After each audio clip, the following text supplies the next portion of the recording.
these 2 books. Oh, how cute. I'm going to be reviewing these today. I love Arthur Howard. Isn't he great? I love him. He's so good. And hey, oh, look. Groundhog books. I'm always looking for, Hogzilla, it says. On his shirt. Is that so cute? I love it.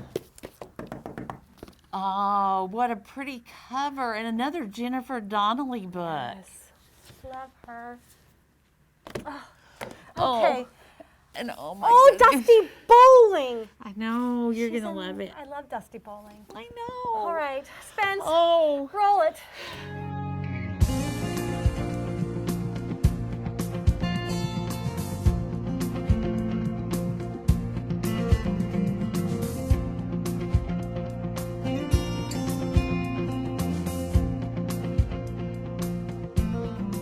Hello, and welcome to another episode of Pages for All Ages. I'm Leah Godwin from Fitzgerald Elementary. And I'm Nitsa Campos from Pope Elementary. And we're back in the studio. We're back. Finally. Of course, we're following all protocols, and we're going to have a great time. Absolutely. My first book is My Creepy Valentine by Arthur Howard. It is a picture book. So I was minding my own business in a store when I saw this book, My Creepy Valentine. My eyes got really big and my heart did a flip. And why did this book get me all excited? Well, it's all because of this book, Hoodwinked. In this book, an adorable witch, Mitzi, is looking for the most perfect, creepy pet. Now, naturally, she can't just go to a regular pet store because, they only have cute, cuddly pets there. Let me get to my first picture. There it is. So there she is on her way. So she needs the creepiest of all pets. Now she goes through several creepy pets, a toad, a bat, and she returns them and then contemplates getting a warthog. She held off on that until she could think it over and do a little bit more research. And there she is doing some research. She's reading a book called Vulture Culture. Then one rainy evening, she hears a scratch at the door.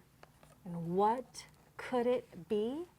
Well, my friends, it's something worse than you can even imagine. It's an adorable kitty! Let's all just say, aww.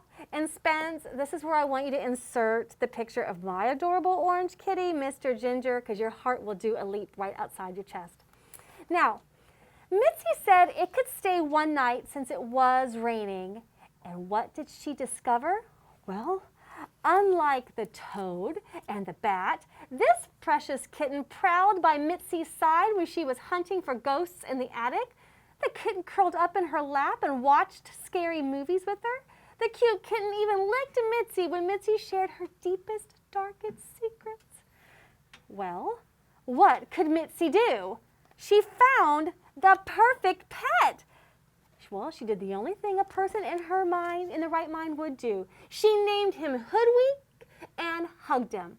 They looked absolutely darling together. And yes, he is adorable, but looks aren't everything. So now that turned into a book review for Hoodwink, now I get to do my book review on My Creepy Valentine, and you understand why I had to stop and buy this book immediately.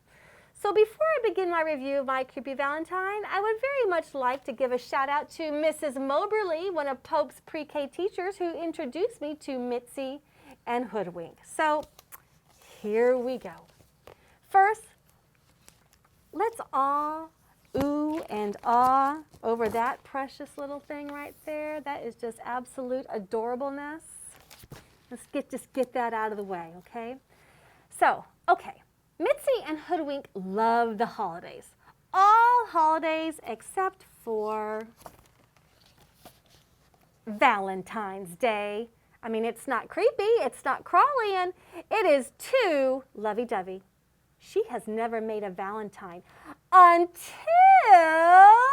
Spencer! Not the Spence that's filming right now. different Spencer. Now, I mean, he can spurt milk out of his nose, wiggle his ears, and he can even do some amazing things with Legos. All qualities that are irresistible to some. Now, Spence, can you do any of those things? He's shaking his head, no, that he can't. So, Spencer captured her heart and held it so tightly that she had to write him a Valentine. Duh! She wrote until she found the perfect Valentine. She delivered the Valentine. Oh, hold on, I forgot to show you a picture of Spencer, sorry. I'm gonna get confused between these two. And there she is, writing and writing till she writes the perfect Valentine. And she delivered the Valentine to Spencer that evening with Hoodwink by her side. Oh no. But by the next day at school, Spencer completely ignored her. Her family tried cheering her up with icky midnight snacks and creepy bedtime stories and an offer to go to the salon to get her warts waxed. Nothing cheered her up. So, no, I know. So, Hoodwink jumped on her and loved all over her the only way kitties can. And Mitzi realized Hoodwink is her Valentine. Actually, the best Valentine ever. Well, and there's a Valentine on her door that says, she wears long capes, she flies to school. Guess which I think is cool. Be my Valentine, Spencer. Well, I am finally done, and I'll probably find other reasons to insert more pictures of my pets. Leah, sorry that took a long time. That's okay. I'm still trying to get over the getting her warts waxed. Who doesn't need their warts waxed? I've never heard of that. Even witches need a day at the salon. I guess they do. I'd never thought about it that way. It's all yours, my friend. I have Groundhog's Runaway Shadow by David Biedrzycki. I think that's how you say his name. Sorry if I butchered it up. Sorry about that. It is a picture book. And this is one of those books about groundhogs that we all need in the first part of February. This is Phil Groundhog, and he was boring. He was quiet and unassuming. He ate clover. His shadow stayed with him the whole time he was growing up, and his shadow could keep up with him. But his shadow liked adventure and was craving something spicy. And Phil liked to be on time when he went somewhere, but his shadow liked to stop and smell the roses. And when his shadow became too much, Phil told his shadow to go away, because as you can see, his shadow is doing all the things that Phil is not. So his shadow goes away and started off on his own travels. Phil is lonely. He wanted to search for his shadow, but where would he find him again? After all, what is a groundhog with no shadow? But one day Phil decides that he can no longer search, but he has an idea. He's going to play some music, and along comes his shadow to accompany him. Really super cute book. I love the little frames that are like a graphic novel. Very sweet. It'll tug at your heartstrings. And as you can see, Phil's shadow was quite famous. He was in all the newspapers. That is adorable. Really sweet book. It's about 4 years old, but you know, when you find a great groundhog book, you just have to buy it. And I never heard of that book. I've never heard of it either. And my library needs more Groundhog Day books. So cute, but you know, even on the front, his shadow is not doing what he's doing. I love that. Love that. My next book is Poisoned by Jennifer Donnelly. It is a young adult fantasy. From the author of the beautifully written Stepsister comes Donnelly's latest, Poisoned. First, let's take a look at this beautiful cover. Another home run with this cover. Just by looking at the cover, we can tell this story is going to be about the lovely Snow White. Well, actually, this Snow White is named Sophie. She has the same characteristics as our beloved Snow White. Kindness, pale skin, lips as red as ripe cherries, and hair the color of midnight. So Poisoned opens with a young girl having her heart removed by a huntsman, and then moves on to the previous day. This is where we meet Princess Charlotta Sidonia Wilhelmina Sophia of the Greenlands, or Sophie for short, thank goodness. You will witness Sophie's kindness during a hunt when she lets a wolf escape the hounds and the cruelty of her stepmother, Queen Adelaide. Sophie is expected to choose a suitor soon and inherit the throne. Her wicked, for a lack of a better word, stepmother, Queen Adelaide, thinks she is entirely too kind and weak to rule the Greenlands. She believes her subjects should fear their ruler, and the only way to instill fear is to be cruel. She has been telling Sophie this for years, and Sophie believes the vile remarks her stepmother has been telling her. She is too kind and weak to rule. So the evening of a ball, Sophie falls in love with Prince Hakon and chooses him to marry. He can rule in her place. He can show strength when all she knows is weakness.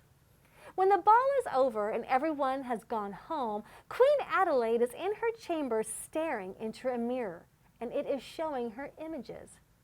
When she moves closer to the mirror and begins to whisper, "Mirror, mirror on the wall," before she even gets a chance to finish, a man appears in the mirror with a breath as cold as the grave and eyes as black as a crow's.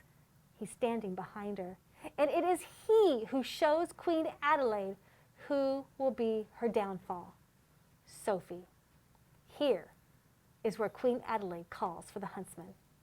And this is where Sophie is found in the dark woods by 7 brothers with her heart missing.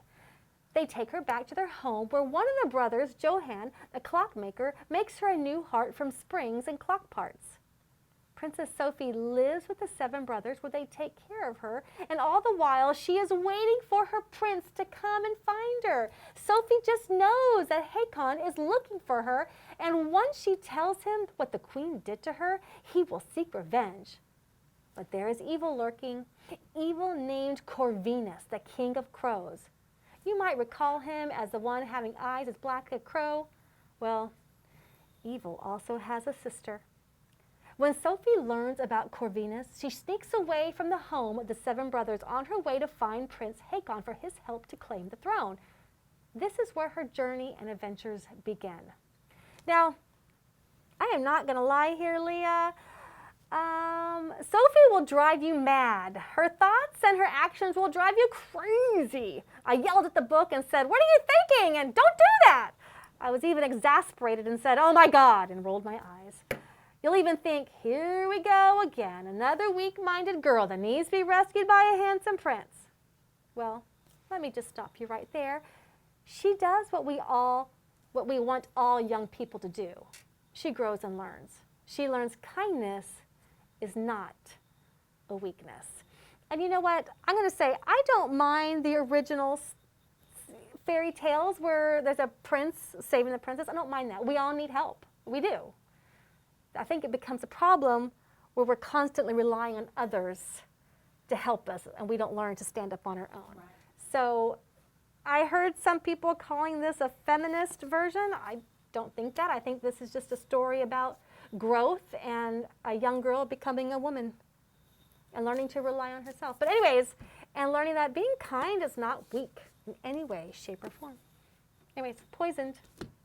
By Jennifer Donnelly. The cover is gorgeous. It is gorgeous. I mean, the cover is gorgeous. Do you remember the cover from Stepsister? Yes. Oh, beautiful. Both beautiful books. Both beautiful books. Now, this is a good segue to Brave Like That by Lindsey Stoddard.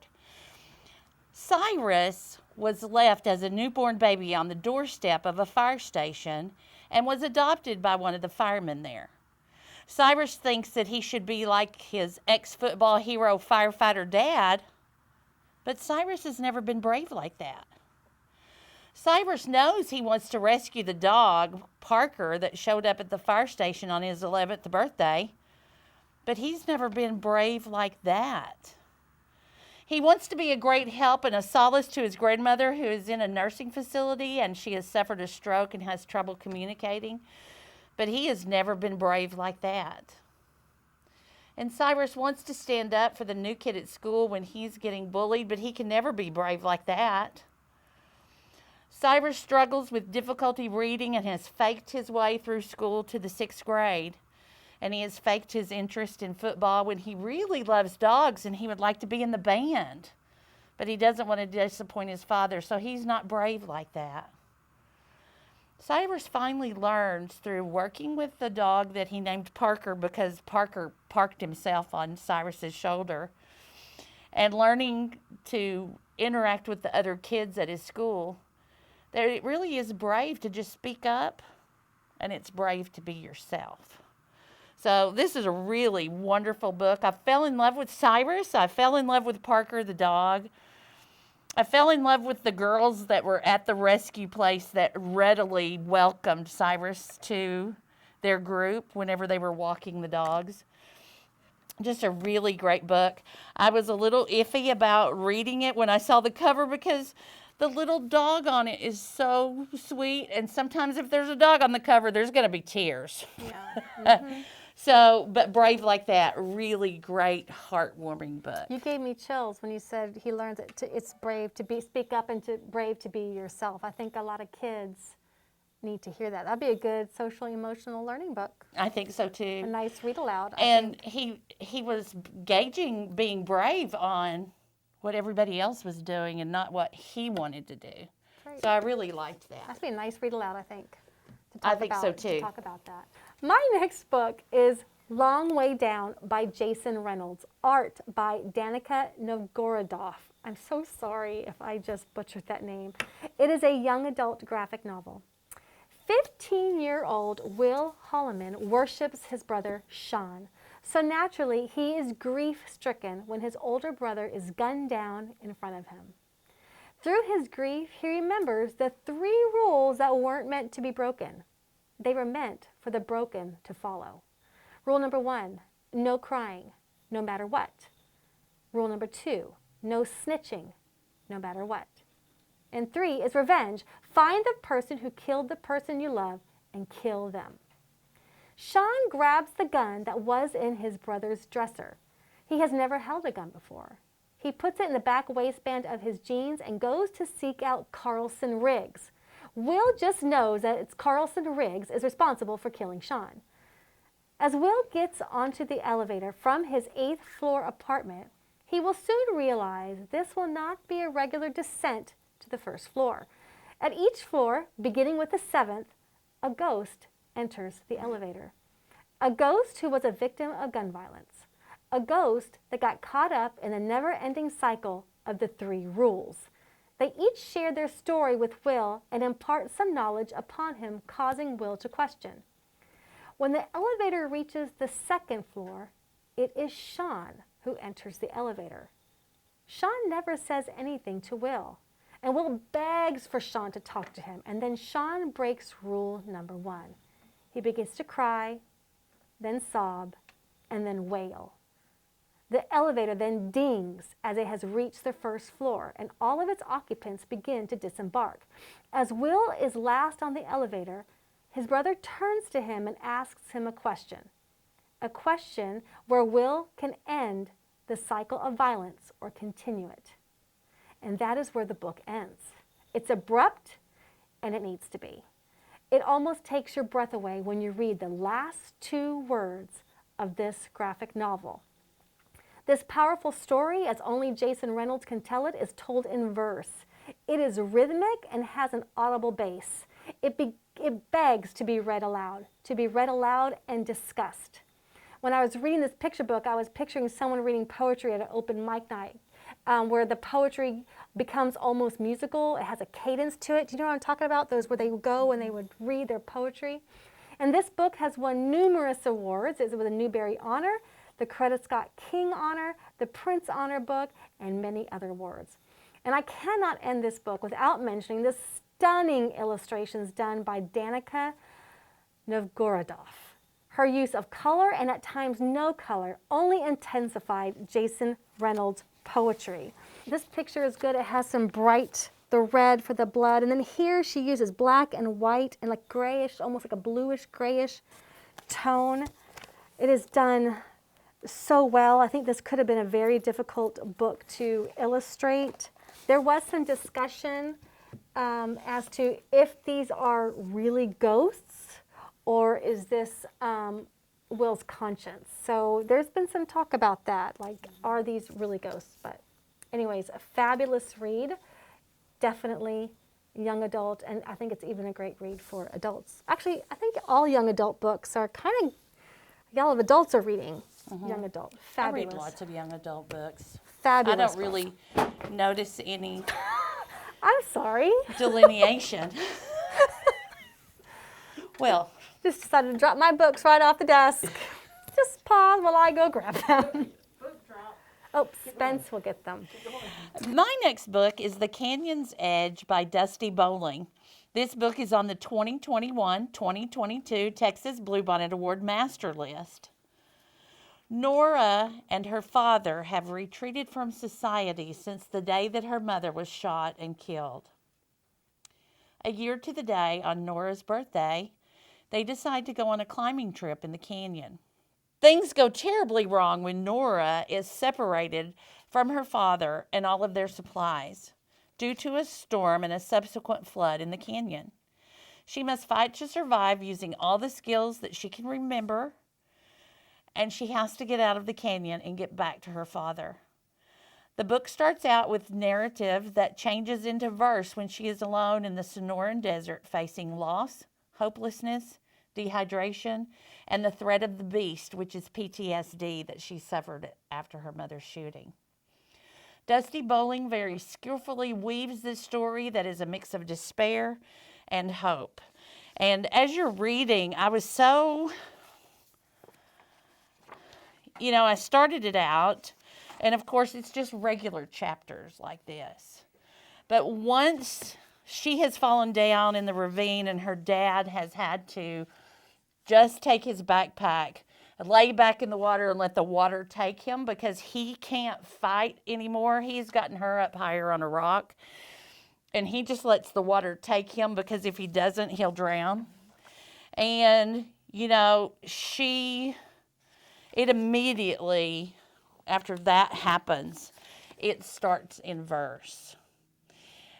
And I love the way she did this because it's so skillfully done, because that girl, you feel exactly what she's going to, because those words for those verses, that's all she has at that time. So you definitely feel the loss. You feel her dad being ripped away. You feel the despair. You feel the PTSD in her thinking, oh my gosh, I've already lost my mother and now I just saw my dad get ripped away from me. Beautiful book though. She talks about how the wind is bothering her, how it's important for her to breathe, how she's starting to feel dehydrated, so she's not thinking clearly. And then she has to deal with the beast, which is everything that's haunting her. So, beautifully done. What a good read. I mean, I'm so glad it's on the list. Dusti Bowling is an amazing author. If you have not read any of her previous books, The Insignificant Events in the Life of a Cactus is phenomenal. Mm-hmm. She has a follow-up book to that. She also wrote 24 Hours in Nowhere. Is that the book, 24 Hours in Nowhere? That was a great book. Dusti Bowling knows how to write. She is incredible. So, and this is a Bluebonnet book for next year, right? Bluebonnet book for next year, or this yes. year, this next school year. And I was under the impression that since it was in verse, that it would be quick to read. But, since it's written in verse like this, you have to really savor those words and really feel like you're there, because you're thirsty when she's thirsty. You're desperate when she feels desperate. I mean, it's not a quick read. You're going to live everything with her.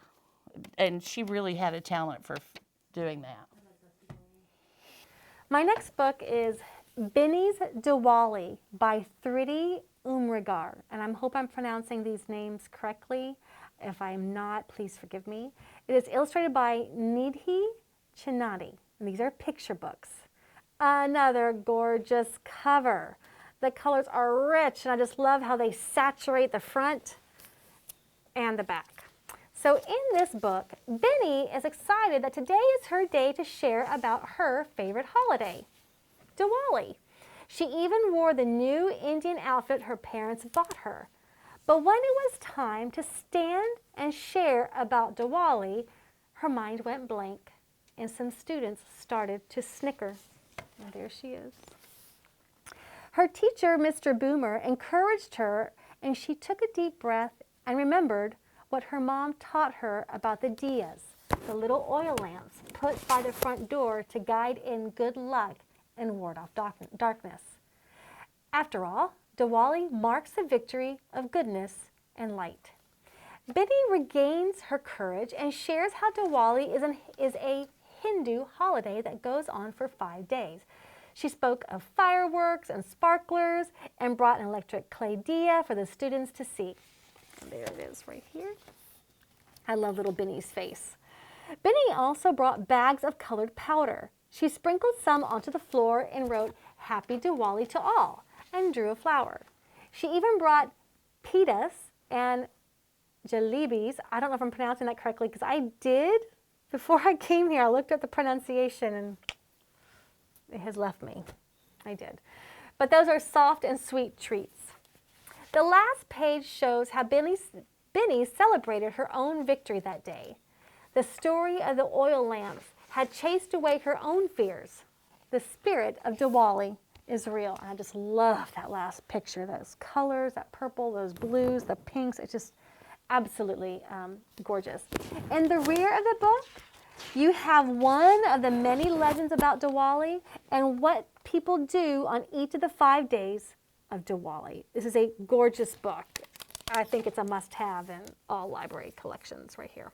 Beautiful. And that would be a great book to pair with that 2x2 book we had either last year or the year before that was the colors of Diwali. You know, I remember we were writing lesson plans for that. We weren't sure exactly what to do with it. We didn't have any books to pair with it. And that would go so well with that. Beautiful. Absolutely gorgeous. And her face is very sweet. It's so sweet. Just love it. Very sweet. My next book is The Three Keys, a front desk novel by Kelly Yang. And if you read Front Desk, I think you will also enjoy this book, but this is so funny. This is a continuation of Front Desk by Kelly Yang. And I thought I'd read it. I thought I had read it, but I realized I don't remember a thing about it. So I don't think I did read it. And I will review it next time because I just grabbed it this morning and thought, well, I'll go write something up about this book. And I thought I had read it, but I haven't. But I did love Front Desk. I read it. That was a great book. And it was a great book. So, and I'm sure this one's going to be great too. I tell you what, I have a little bit of trouble with reading right now. And I know that we have talked about this. Yeah. There's something about sitting down and just letting everything go and read that's hard to do on some days because there are so many other things running around in your head. You just can't let go and read. And I think that's kind of what I've run into. And I've gone back and read some books that I've read before just because I love them so much. And I think it's because you know what to expect. I'm a rereader. So I've gone back and read a few things. And every year at Christmas, I read Jane Eyre over again. So I read that. So I must have read that instead of this one. We have had that discussion. And, you know, there are always ebbs and flows in reading. I know I've always had ebbs and flows. But, yeah, I don't know. I think it's COVID. And for me to sit and read sometimes is difficult. My concentration and what's the word? My stamina isn't there right now. And I think I'm just on overload. I think teachers are feeling overloaded, students are feeling overloaded, and that happens. But I feel you. I do. I get it. But, you know, so many times you have those days too, or those weeks, months, whatever, where it's like you can't get enough books and you have stacks all around you and you're reading all the time. So I'm sure that will come back to me. Yes. And I'm sure you're going to love that book. I mean, I'm sure I will too. She's a great and I'll author. let you guys know next time. It happens. My next book Actually, I'm not going to review this book, but it's a Class Act by Jerry Craft. It is a graphic novel appropriate for students in grades 4 through 8. This is the sequel to the 2020 Newbery Medal winner, New Kid. I just want to mention that it is out. I am in the middle of reading this book, and I will probably review it on the next episode of Pages for All Ages. But yeah, everybody loved New Kid. So. Yes.